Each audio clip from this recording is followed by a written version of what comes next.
If you are watching this video on the day that it goes live, it is Wednesday, and that means yesterday was Tuesday, and that also means that WWE put on a little show called Smackdown, and you know what happens when WWE puts on a show. We take a step back, we watch it, we judge it, we give the good bits an up, we give the bad bits a down. My name is Simon Miller, this is WhatCulture, and I am indeed Mr. Ups and Downs, which makes it sound like I have some kind of personality disorder, but let's not worry about that, because if I do, we don't want to get into it here, and instead, we do indeed want to review last night's SmackDown. Was it a good show? Was it a bad show? I don't know. You don't know. In about 10 minutes' time, we're damn sure gonna know, so let's say it together. Let's up some downs.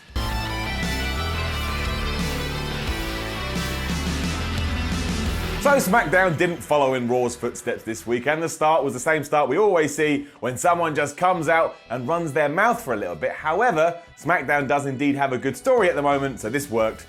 Getting enough. It was, of course, Shane McMahon who did all of this, and he was in the ring as the show opened, and he just wanted to tell us how much he still hates Kevin Owens and how much he still hates Sami Zayn, and if he had it his way, they wouldn't be in the main event this evening. Instead, they'd just vanish into pixie dust. He invited Bryan to the ring, and they did the whole, hey, we're friends, but we're not friends, and they said they respected each other, but maybe they don't respect each other. But then he did accuse Bryan of living vicariously through Kevin Owens and Sami Zayn, hence why he kept putting them in matches. And let me tell you, Bryan didn't take too kindly to that. It was almost as if someone had slapped him round the face and said, you, sir, are a clown.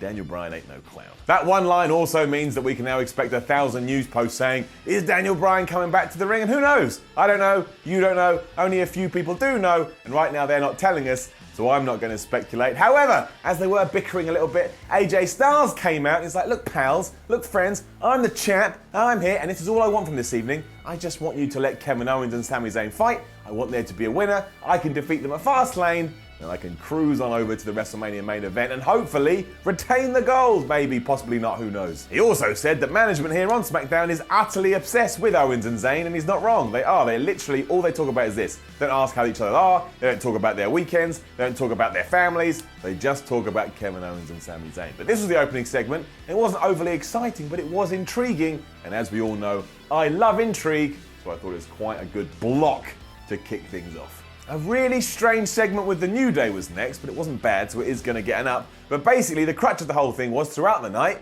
the New Day are going to be answering Twitter questions while eating pancakes. That's what they started here. So someone did indeed ask, well, does Corey Graves have a better jab than a left hook? And yes, that was another little shot at Booker T. So what's going on with this Booker T, Corey Graves stuff, I don't know. And if you don't know what I'm talking about, you are actually going to have to search it on Google, because it's not like it's been overly referenced on television, but something's happening there, and I don't know what the hell it is. We then had another bizarre bit as Shinsuke Nakamura just zoomed up to AJ Styles and said, I'm going to beat you at WrestleMania, and then he just flew off. But it's enough. It was just too odd not to be hilarious, and Nakamura makes all that funny stuff work really well. It was a bit like a child telling his mate that he was going to take his sweets in the playground and then just running away because his mum called him home for dinner, while pretending he was an airplane. And right, okay, small tangent. I know that I implore WWE to stop using the women just in one segment every week. I don't like seeing the women's segment because I think it's ridiculous. However, that doesn't mean if we are going to start splitting them up and have individual stories, they get a free pass. The stories still have to be good. So, Charlotte versus Liv Morgan, it's getting her down. The idea here was that the Riot Squad kept trying to get involved, and that led to the referee shooing them away to the back, and eventually Charlotte locked in the figure eight for the tap out win,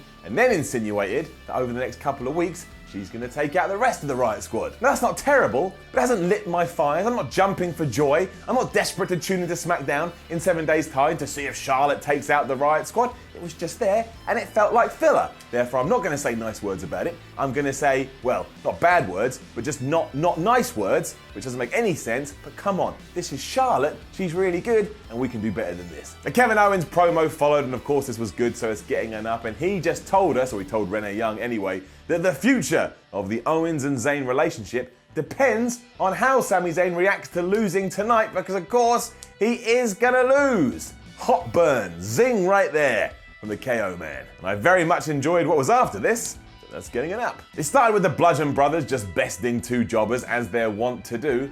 As they were leaving, they once again crossed paths with the Usos, and nothing happened. They just stared at each other, they acknowledged each other, then the Usos got to the ring and cut a very good promo. But I like all this. They know they're there. They know who the champions are. They know who the contenders are going to be. But you just need to eke it out a little while, or I can get all excited. And I am ready for this feud, because we know Harper and Rowan are awesome, and if you don't, they're two big dudes, so they'll fit into it just fine. And I am ready to see where the SmackDown Tag Team title division goes from here. That's the point. It's just one big storybook, WWE, and before I turn the next page, I want to be like, I cannot wait to turn the next page. Next up was Daniel Bryan giving us the first ever top 10 list, and while I did like the idea, this was weird. Another weird bit, but a bad weird bit down. AJ Styles and Charlotte were 1 and 2, Shinsuke Nakamura was 3, but the rest just seemed like they'd been made up for fun, which of course they have been, because wrestling isn't real, but still, what was this? Usos were behind New Day, Randy Orton was 9,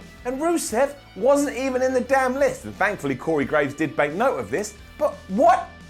I thought this was supposed to build people, and you didn't put the most popular person in the damn list. I don't get how that fits into anything. And then the New Day did say that in a street fight, Corey Graves would only have a 6% chance of winning. That's another jibe at Booker T. What is going on with this? Someone tell me, because it's going over my head. And it's roller coaster time now, as we did get to something I had been waiting for all week. Rusev versus Bob Roode for the US title. Everything here was great, so it's getting an up.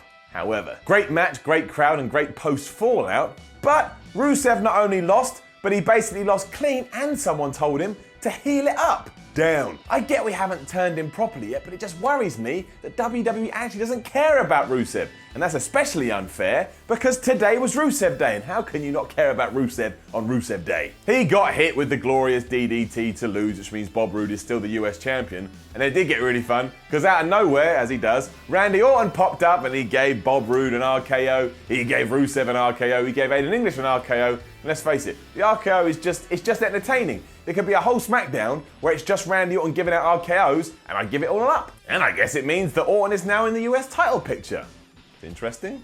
Interesting indeed. It was Fashion Files time next, which I don't understand, because apparently they weren't going to be on SmackDown anymore, yet sometimes they are and sometimes they aren't, and while it was alright, still getting it down. Gable and Benjamin called them all clowns, then said they wanted to have a match with the Ascension, then they had the match with the Ascension, they beat them in about 2 minutes. That's all I got. That's all that happened. And I like Gable and Benjamin, but this ain't helping nobody. And then we got another ridiculous segment with the New Day because somebody asked who is the best member, and Xavier Woods and Big E just put over Kofi Kingston like he was the hero of all heroes. Then they hinted that maybe one day he's gonna have a world title reign, and then they just ate pancakes together. But it was funny.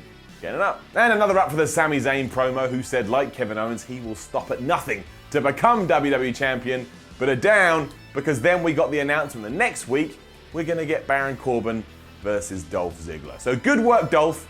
Good work. You won a championship, this being the US title, and then you gave it up just to come back randomly a month or so later to take on Baron Corbin. And then we got to our main event, and put it like this, there were no friends here, no shenanigans. Owens and Zayn went at it like the warriors of old, and of course, they put on a very good match, and it is going to get an up. The finish, however, well, I don't know. After things did get too intense in the ring, it eventually spilled outside onto the aprons, and who was on commentary during all of this? Of course it was AJ Styles, and Sami Zayn saw this and he was mad. He was like, why is AJ Styles here? So we got right in his face. AJ originally showed restraint and patience, but then Sami Zayn got in his face again, and AJ was pissed off, and he pushed Sami Zayn into Kevin Owens, and that just exploded the whole thing, and eventually Styles did punch them both in the face, and that means the match ended in a no contest. Now I get why Styles was mad, but he was also annoyed at himself afterwards for interfering. So here's a little tip for you, AJ Styles. Just don't interfere. If you wanted a winner, all you had to do was bite your tongue, or I don't know, get one of those stress balls, and this wouldn't have happened. And to make it even worse, Daniel Bryan then came out and said, well, that didn't go to plan, did it? So instead at Fastlane, it will have to be a triple threat match for the WWE title. And that was that. SmackDown was done, and AJ Styles had basically shot himself in the foot again. Stop shooting yourself in the foot, AJ Styles. If you do it too much, you're not going to be able to walk. But it was a good show, and if nothing else, it rocketed by. I couldn't believe this was 2 hours, and thankfully, we had less of those stupid graphics, and we still had the graphics. And please, stop using the graphics. It's not 1997, but there were less, so I can't complain about that. And I kind of want to see Fastlane. I like the triple threat match idea, even though it's kind of what we saw at the Royal Rumble, but whatever. I like the Bludgeon Brothers stuff. The New Day skit was funny, and apparently, we're going to have some kind of feud or something between Booker T and Corey Graves. I don't know. You tell me, because I tell you, I don't know. Now don't forget to leave a comment below and let us know what you thought about last night's SmackDown. Like, share and subscribe. Head over to WhatCulture.com and read some articles, including some about SmackDown, and follow WhatCulture on Twitter and WhatCulture WWE. I bet you there's some tweets about SmackDown. My name is Simon Miller. This was Ups and Downs, and I just want to say from the bottom of my heart and the top and the middle, thank you for joining me each and every week. It's a pleasure to kind of see you. I mean, you're more seeing me than I'm seeing you, but either way, it's a pleasure, and I look forward to seeing you again soon. Manchester, February 18th and 19th. Defiant Wrestling returns to the Bowlers Exhibition Center. See Defiant Wrestling Champion, The Truth, Austin Aries. General Manager Stu Bennett, formerly known as Wade Barrett. Plus, the Women's Champion, Kaylee Ray. Leader of the Curb Crawlers, Martin Kirby. The Renegade, Mark Haskins. Liverpool's #1, Zach Gibson. The Iron Man, Joe Coffey. David Starr, Jurn Simmons, Primate, and Rampage. Suitable for all ages. Tickets from just £15 at wearedefiant.com. Hey guys, thanks for watching the video. Don't forget to subscribe below, and if you're looking for more content like this, then try a few things that are floating about around my ears. Might be fun. I can't promise it though, but it might be.